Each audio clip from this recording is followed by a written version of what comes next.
నమస్తే, welcome to point blank. ఇవాళ point బ్లాంక్లో నాతో కాంగ్రెస్ సీనియర్ మోస్ట్ నాయకులు, ప్రస్తుత రాజ్యసభ సభ్యులు పాల్వాయి గోవర్ధన్ రెడ్డి ఉన్నారు. గోవర్ధన్ రెడ్డి గారు, పార్టీని రోజు రోజుకు బలోపేతం చేయడం కన్నా అందరూ కలిసికట్టుగా బలహీనపరచడానికి కృషి చేస్తున్నట్టు కనిపించట్లేదా రాష్ట్రంలో? It is not fact. ఎందుకంటే మా పార్టీ పెద్ద చరిత్ర గల పార్టీ. అవును, it has crossed more than 125 years. ఇటువంటి సందర్భాలు ఎన్నో చూసినాం మేము. ఎన్నో సందర్భాల్లో ఎంతోమంది అనుకున్నారు దిస్ పార్టీ కెనాట్ సర్వైవ్ అని. అయిపోయింది పార్టీ పని అని అనుకున్నారు. బట్ పార్టీ యొక్క పనితీరు అప్పుడప్పుడు కొద్దిగా ఇబ్బందికరంగా ఉన్నా అల్టిమేట్లీ మా పార్టీ కార్యకర్తల కృషి, వాళ్ళ united effort, grass root level Congress work. కార్యకర్తలోకి నాయకులతోనే ఇబ్బందా? చెప్తున్నాను, అందరూ నాయకులు అయిపోవాలనుకోవడమే ఇబ్బందా? నేను చెప్తున్నాను.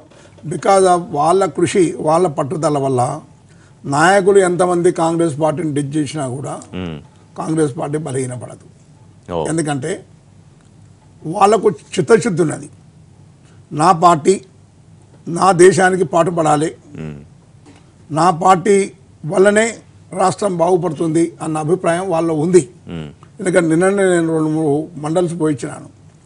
ఎంత ఉత్సాహంగా ఉన్నారంటే, మా దగ్గర సుఖేందర్ రెడ్డి పోయినాడు, భాస్కర్ రావు పోయినాడు, లేకుంటే ఇంకెవరో కొంతమంది పార్టీని వీకన్ చేయడానికి ప్రయత్నం చేస్తున్నారు అన్న ఈ తరుణంలో కూడా ఏ మాత్రం కూడా వాళ్ళు ఇది మన అధైర్యపడలేదు సార్. ఎందుకంటారంటే వాళ్ళకి ధైర్యం ఇస్తున్న అంశం ఏమిటంటారు? ఒకటేనండి, party will come in to power. Number 1, ఈ రోజు ఉన్నటువంటి ప్రభుత్వం ఫంక్షన్ చేయలేకపోవటం, అన్ని అబద్ధాలు చెప్పటం, తర్వాత ఏంటంటే ఉన్నది లేనిది ఉన్నట్టుగా చూపించడం, అరచేతిలో స్వర్గం చూపించడం, వీటన్నిటి వల్ల ఏంటంటే కొన్ని రోజులు నడుస్తుంది. హిట్లర్ పరిపాలన కూడా బిగినింగ్లో బ్రహ్మాండంగా నడిచింది. సో కేసీఆర్ హిట్లర్తో పోలుస్తున్నారా? గోవర్ధన్ రెడ్డి హిట్లర్తో పోలుస్తున్నాను నేను, తప్పకుండా పోలుస్తాను నేను. ఎందుకంటే ఆయన వెకాబులరీ ఉన్నది, there is no doubt about it. ఆ వెకాబులరీ నేను కాదని అంటలేను, కానీ vocabulary should not be misused for the sake of exploitation. ఇప్పుడు ఎంతోమంది ఉద్యోగులు, యువకులు, విద్యార్థులు, తర్వాత అన్ని రంగాల్లో ఉన్నటువంటి వ్యక్తులంతా కూడా కలిసి తెలంగాణ కావాలని పోరాటం చేశారు. ఇప్పుడు వాళ్ళు ఎవ్వరిని కూడా సంప్రదించకుండా నేనే నిష్ఠాతుని, నేను తప్ప ఎవరు నమ్మే కదా పాలనాధికారాలు, పాలనా పగ్గాలు చెప్పారు.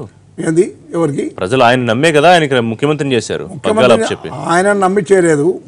కాంగ్రెస్ పార్టీ ఫెయిల్యూర్ వల్ల ఆయనకు వచ్చింది. కాంగ్రెస్ పార్టీ ఫెయిల్యూర్ వల్ల మేము we are not able to properly manage the things. దానివల్ల పార్టీ ఫెయిల్ అయ్యి ఆయనకు వచ్చింది. అది కూడా ఎంత 65.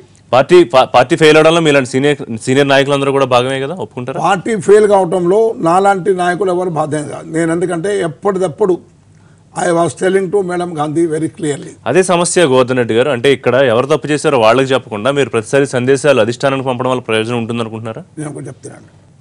మన దురదృష్టం ఏమిటంటే మా దగ్గర ఉన్నటువంటి కొంతమంది రాష్ట్రానికి ఇన్ఛార్జిగా ఉన్నటువంటి నాయకులు వాళ్ళు కూడా ఏమిటంటే మేడం గాంధీని మిస్గైడ్ చేసి, పేర్లు చెప్పుకోవచ్చు మనం, మీరు అన్నది జానారెడ్డిని దిగ్విజయ్ సింగ్నే కదా అంటున్నారు మీరు. Jana Reddy is a small man before me. I don't want to comment on him. ఎందుకంటే నేను చెప్పేది ఇప్పుడు వీళ్ళేందంటే జానారెడ్డి చాలా చిన్న వ్యక్తి అని మీరు అంటున్నారు. నిన్నే ఆయన ఏం మాట్లాడారంటే, రేపు అధికారంలోకి వస్తే పార్టీ నేనే ముఖ్యమంత్రిని, నాకన్నా ఇంకా గొప్ప వాళ్ళు ఎవరున్నారు పార్టీలో చెప్తేనండి సార్.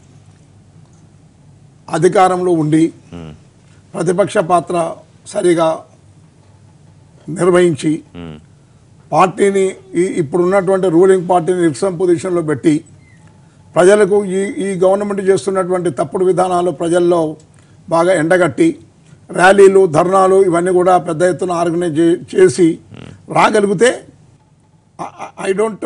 మరి ఇవాళ ఉత్తమ్ కుమార్ రెడ్డి అవన్నీ చేస్తున్నారా? మీరు కేవలం ఎందుకు జానారెడ్డిని పాయింట్అవుట్ చేస్తున్నారు? ఉత్తమ్ కుమార్ రెడ్డి మీ వర్గానికి చెందిన వ్యక్తి. జానారెడ్డిని నేను ఎక్కడ పాయింట్అవుట్ చేయటం లేదు. చెప్తున్నాను, జానారెడ్డి కోవట్ అని అనలేదండి. కాంగ్రెస్ పార్టీలో కోవర్ట్స్ ఉన్నారు అన్న. కేసీఆర్తో ఉద్యమం ముందు నుంచి సంబంధాలు కొనసాగిస్తున్నారు గోవర్ధన్ రెడ్డి, ఇప్పుడు మంచి సంబంధాలే ఉన్నాయి, మీరే కోవర్ట్ అని మీ పార్టీ నాయకులు కొంతమంది కామెంట్ చేస్తున్నారు. ఎవరు చేసినా కూడా నా పాత్రను బట్టి nobody can blame me, because నేను ఉన్నట్టుగా మాట్లాడతా, ముక్కుసూటిగా మాట్లాడతా, in the interest of the party మాట్లాడతా. నేను అదే కాంగ్రెస్ మార్క్ పాలిటిక్స్ కి ఒక రూపం ఇస్తే పాల్వాయి గోవర్ధన్ రెడ్డి, అంతేనా? కాంగ్రెస్ మార్క్ పాలిటిక్స్, ఆ మార్క్ పాలిటిక్స్ ఏంటి మీకు తెలుసు కదా? మార్క్ పాలిటిక్స్ ఏమిటంటే ఉన్నట్టుగా మాట్లాడటం. మీ రిపోర్ట్స్ కి ఖచ్చితంగా అధిష్టానం దగ్గర ప్రాధాన్యత ఉన్న విషయం అందరికి తెలిసిందే, కానీ నిరంతరం మీరు అక్కడ సందేశాలు పంపించడం ఉపయోగం ఉంటుందా? ఇక్కడ తప్పు చేసే వాళ్ళు చెప్పడం వల్ల ఫలితం ఉంటుందా? తప్పు చేసే వాళ్ళకు చెప్తూనే ఉన్నాను రోజు, పార్టీ మీటింగ్లలో, కార్యకర్తల మీటింగ్లలో, ఎమ్మెల్యేస్ మీటింగ్లలో, ఎంపీస్ మీటింగ్లలో నేను చెప్తూనే ఉన్నాను. ఎందుకంటే ఏమైతుందంటే ఇక్కడ నాకంటే సీనియర్ ఎవరు లేడు ఇక్కడ.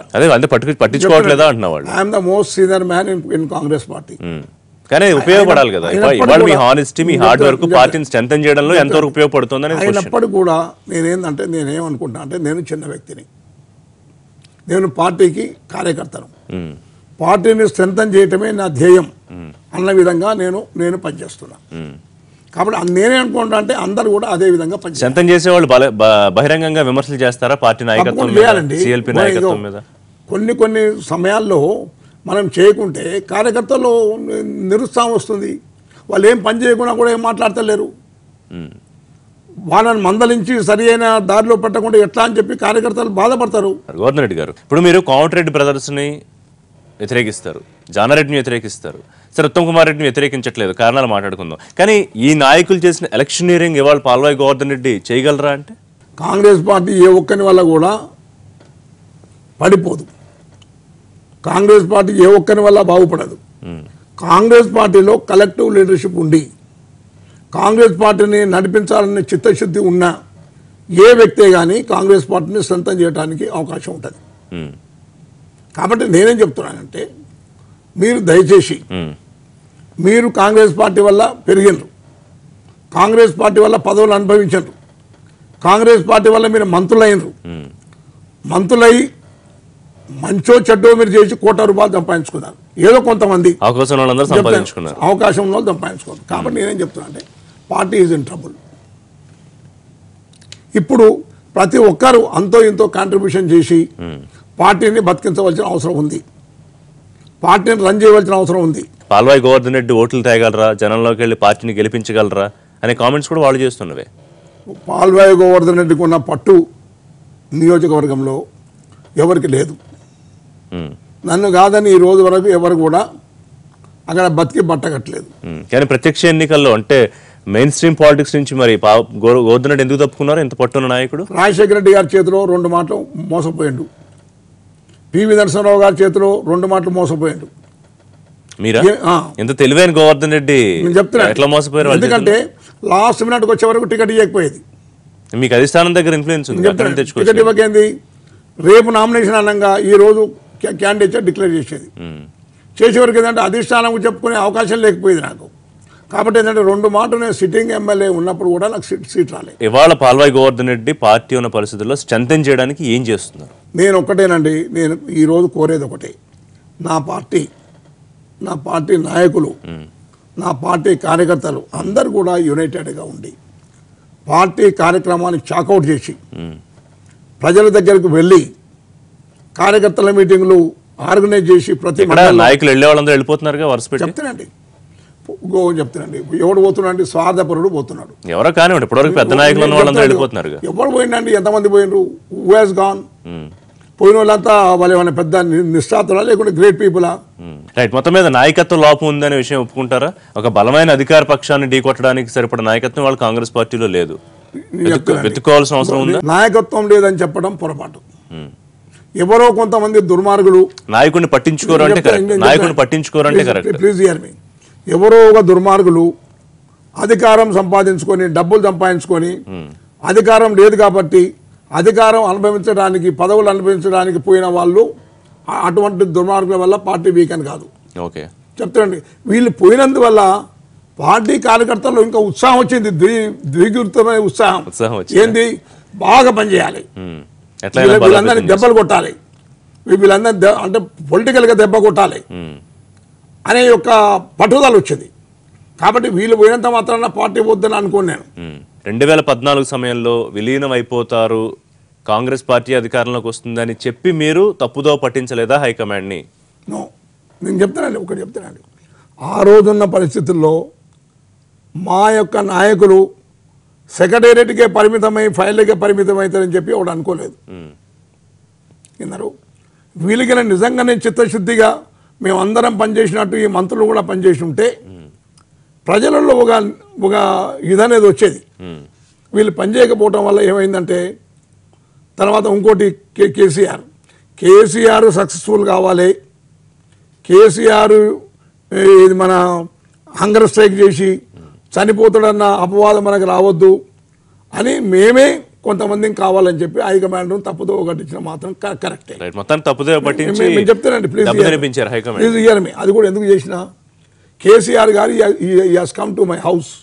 కాంగ్రెస్ హైకమాండ్ను మీరు వీలైనంత వరకు మీరు ఏది మన ఈ విధంగా చేయటం వల్ల ఏది మన పార్టీకి నష్టం జరుగుతుంది, తెలంగాణ ఇవ్వడం బాగుంటుందన్న దాని మీద మీరు కన్విన్స్ చేయాలి. విలీనం ప్రపోజల్ కూడా అప్పుడు ఆయన పెట్టారు, చెప్తానండి, చేయాలి అని చెప్పి చెప్పడం. దాని తర్వాత ఏంటంటే ఇదంతా అయిన తర్వాత హంగర్ స్ట్రైక్ అయింది. హంగర్ స్ట్రైక్ అయినాక కూడా పెద్ద ఫలితం లభించలేదు. Ultimately KCR was in frustration. Then I tried my level best to convince madam Gandhi and ఆ రోజు ఉన్నటువంటి general secretary Ghulam Nabi Azad and ఆ రోజు ఉన్నటువంటి ఇన్ఛార్జ్ వైలార్ రవి. వీళ్ళకి ఏం చెప్పిన అంటే, కాదండి కేసీఆర్ గారు would like to come and meet high command members Sonia Gandhi and convince them and he wants to, ఆయన కాంగ్రెస్ పార్టీని విలీనం చేస్తా అంటుండు కాంగ్రెస్లో, కాబట్టి ఇటువంటిప్పుడు మీరు వారిని కలిస్తే బాగుంటుంది అని చెప్పి నేను కన్విన్స్ చేసిన. నేను ఒక్కని సొంతంగా కన్విన్స్ చేసిన తర్వాత they told me that you kindly call. నేను కేసీఆర్ గారిని రిక్వెస్ట్ చేసిన రమ్మని అనగానే ఢిల్లీ గడ్డ మీద దిగగానే ఓ స్టేట్మెంట్ ఇచ్చాడు. తెలంగాణ రాష్ట్రం కాంగ్రెస్ ఇస్తే నేను కాంగ్రెస్ పార్టీలో విలీనమైతా అని చెప్పాడు. పాదాల దగ్గర పెడతాను పార్టీ అని చెప్పాడు. చెప్తాను కదా, అయింది. దాని తర్వాత ఇదంతా అయిన తర్వాత అల్టిమేట్లీ వాట్ హ్యాపెండ్, తర్వాత ఏదైతే జరిగిందో అది ఢిల్లీ హైకమాండ్ సోనియా గాంధీ గారికి మిస్గైడ్ చేసి ఏ విధంగానైతే జరగాలో ఆ విధంగా చేయలేదు. ఈ స్థాయిలో ఇప్పుడున్న నాయకులు ఎవరు మాట్లాడలేదు. మీరే ఎందుకు నాయకత్వం తీసుకోకూడదు? పార్టీని వయసురీత్యా ఒకవేళ మీరు నడిపించలేకపోయినా మీరు ముందుండి వెనకాల నడిపించవచ్చేమో. చెప్తాను, నేను I can be a better adviser and వాళ్ళతో కలిసి ఉత్సాహం ఇవ్వడానికి మాత్రమే నేను పనికొస్తాను. వాళ్ళు సలహాలు ఇచ్చేవాళ్ళు కాదు, నడిపించేవాళ్ళు కావాలి కదా తెలంగాణలో. చెప్తానండి, సలహాలు ఇచ్చి పార్టీ ఏ విధంగా నడిపించాలని చెప్పే యొక్క స్తోమత మాత్రమే నాకు ఉంది తప్ప ముందుకు నడిపి యువకునిలాగా పార్టీని నడిపించే స్తోమత ఇప్పుడు నాకు లేదు. రెడ్ల రాజకీయం గోవర్ధన్ రెడ్డి చాలా గట్టిగా చేస్తారు. ఇవాళ కూడా కాంగ్రెస్ పార్టీ రెడ్ల చేతిలోంచి జారిపోకుండా ఉండడానికి తీవ్రంగా కష్టపడుతున్నారు ఈ వయసులో కూడా. కరెక్టేనా? నేను ఈ రోజు వరకు 55 నుంచి నేను రాజకీయాల్లో ఉన్నా. విద్యార్థి రాజకీయాల్లో, యూత్ కాంగ్రెస్ రాజకీయాల్లో, జనరల్ రాజకీయాల్లో ఉన్నా. ఎన్నడూ కూడా కులం ఎక్కువ ఆలోచన చేయలేదు నేను. ఎందుకు మీరు నాయకులు ఇట్లా చెప్తే నమ్మబుద్ధి కదా? ఎందుకంటే ఇండియాలో రాజకీయాలకి కులానికి సంబంధం లేకుండా చూడడం ఇదేంటంటే తెలంగాణలో కానీ తెలంగాణ ఆంధ్రప్రదేశ్ అయ్యేంత వరకు తెలంగాణలో కులం అనే ప్రసక్తి లేదు. ఎందుకంటే కాంగ్రెస్ రెడ్డి చేతుల్లో ఉంది కాబట్టి. ఎందుకు అంటారు మీరు? సత్యనారాయణరావు గారు నా ఎంబడి చదువుకున్నాడు. ఎవరు ఎంతోమంది నాన్ రెడ్డిస్ నా ఎంబడి చదువుకున్నారు. మేము ఎన్నడూ కూడా నీ కులమైంది నీ కులమైంది నీ కులమైంది అని అడగలే. మేము ఎన్నడూ అడగలే. అది వదిలేయండి, పిసిసి చీఫ్లో లేకపోతే ముఖ్యమంత్రిలో ఎవరున్నారు అనేది కూడా ఇంపార్టెంట్ కదా. చెప్తానండి, ఒకటే చెప్తున్నా ఏంటంటే ఈ రోజు ఉన్న సిచ్యువేషన్లో కేసీఆర్ది చాలా చిన్న కమ్యూనిటీ. మనం మాట్లాడుకోవచ్చు. చాలా చిన్న కమ్యూనిటీ కాబట్టి ఆయన ఏం చేస్తుండంటే మన ఏది పెద్ద పెద్ద పొజిషన్లో ఉన్నటువంటి రెడ్లను ఆయనను సమీకరించి రెడ్లను సాటిస్ఫై చేసి నా ఎంబడి పెట్టుకోవాలనే ఉద్దేశంతోనే ఆయన పోలీస్ ఆఫీసర్స్ కానివ్వండి. సింపుల్ ఈక్వేషన్ ఏంటంటే రెడ్లను కొట్టుకుంటూ వస్తే వెలమ ఆధిపత్యం తెలంగాణ రాష్ట్రంలో ఎప్పటికీ నిలబడే అవకాశం ఉంటుంది. అది కూడా చెప్పాను నేను, అది కూడా చెప్పా. ఆయన ఏంటంటే రెడ్లకు కూడా ఒక నమ్మకం కలిగించాలనుకుంటున్నాడు. ఓకే, ఏంటంటే I'm not against you, we are all working together అన్న అభిప్రాయం కలిగజేయాలి. అయితే మీరు చెప్తున్నాను బట్టి రెడ్డి వర్సెస్ వెలమ రాజకీయం నడవట్లేదు వాళ్ళ. No, it is not. కలుపునే పోతున్నారు. అయితే ఇట్ ఈస్ నాట్ పాసిబుల్. అదే నడిస్తే కేసీఆర్ 4 నిమిషాలు కూడా ఉన్నాడు. కానీ కేసీఆర్ బలమైన నాయకుడు కదా. ఎంత బలమైన నాయకుడైనా కులపిచ్చి వచ్చిన తర్వాత ఏ బలమైన నాయకుడు ఆగడు. కానీ ఇప్పుడు కేసీఆర్ ఆ దిక్కున ఆలోచన చేయడం లేదు. ఇప్పుడు ఎందుకు చేయడం లేదంటే ఈ నోస్ ఈస్ పొజిషన్. సో కులవాణి ఈక్వేషన్ తో ఆయన ముందుకు వెళ్ళట్లేదు. ఈ నోస్ ఈస్ పొజిషన్ కాబట్టి ఏంటంటే ఆ విధంగా జరుగుతలేదు. మరి కాంగ్రెస్ పార్టీ ఎందుకు ఇంకా పట్టుకుని వేలాడుతోంది? మరి ఎవరిని? రెడ్లే కాంగ్రెస్ పార్టీ నడిపించాలని చెప్పేది రండి. కాంగ్రెస్ పార్టీ ఏ రోజు వీక్ అయినా రెడ్డి నాయకత్వం వచ్చిన తర్వాతనే కాంగ్రెస్ పార్టీ బలపడింది. బట్ ఇవాళ అదే రెడ్డి నాయకత్వంలో ఇవాళ పార్టీ ఏ పరిస్థితిలో ఉందో తెలుసు మీకు. కాంగ్రెస్ పార్టీ సోనియా గాంధీ చాలా దీంట్లో ఉన్నప్పుడు చెన్నారెడ్డి వాజ్ ద లీడర్. ఇది మన Sanjeev Reddy was the main architect of this Andhra Pradesh. తర్వాత బ్రహ్మానంద రెడ్డి గారు చాలా బాగా నడిపాడు. తర్వాత వెంకటరావు గారు వెలమైనా కూడా చాలా సక్సెస్ఫుల్ పాలిటిక్స్ నడిపాడు. రాజకీయాలు డెవలప్మెంట్ కూడా బాగా జరిగింది ఆయన కాలంలో. తర్వాత ఏంటంటే కాంగ్రెస్ పార్టీ వీక్ అయినప్పుడు ఏంటంటే ఈ బ్రహ్మానంద రెడ్డి అండ్ వెంకటరావు గారు ఇద్దరు కలిసి రెడ్డి కాంగ్రెస్ పెట్టినప్పుడు అప్పుడు ఏంటంటే Congress party was almost all weak. Then Chenna Reddy took leadership and brought Congress into power. తర్వాత మళ్ళీ సెకండ్ టైం కూడా మళ్ళీ Chenna Reddy took the leadership and brought to the Congress into power. So ఇవాళ మీ పార్టీలో అంతర్గత వైరుధ్యాలు కానివ్వండి, లేకపోతే ఈ రెడ్లకి మధ్య పడని సమస్య కానివ్వండి, కేసీఆర్కి బలాన్ని ఇవ్వట్లేదా? ఏ రెడ్డికి పడతలేదు చెప్పండి మీరు నాకు. ఎందుకు కోమటిరెడ్డి బహిరంగంగా ఉత్తమరెడ్డిని విమర్శించలేదా? ఉత్తమరెడ్డి నాయకత్వాన్ని విమర్శించలేదా? నిన్న కూడా కోమటిరెడ్డి బ్రదర్స్ కి మాకు పగ్గాలు ఇస్తే 2019లో అధికారంలో తీసుకొస్తాం పార్టీ అని బహిరంగంగా చెప్పారు. నేను చెప్పాలన్నా మీకు అదంతా మిత్. మీరంతా మోసం చేస్తున్నారు ప్రజల్ని. ఇట్ ఈస్ ఎ మిత్ అండి.